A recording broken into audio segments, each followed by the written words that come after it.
Right there, she's married to him.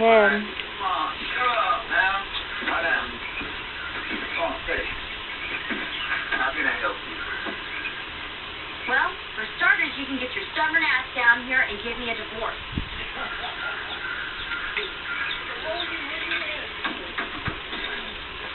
Come on, Jake. I mean it. The joke's over. Let's just finish this. I've got a plane tonight. You're shining me, right?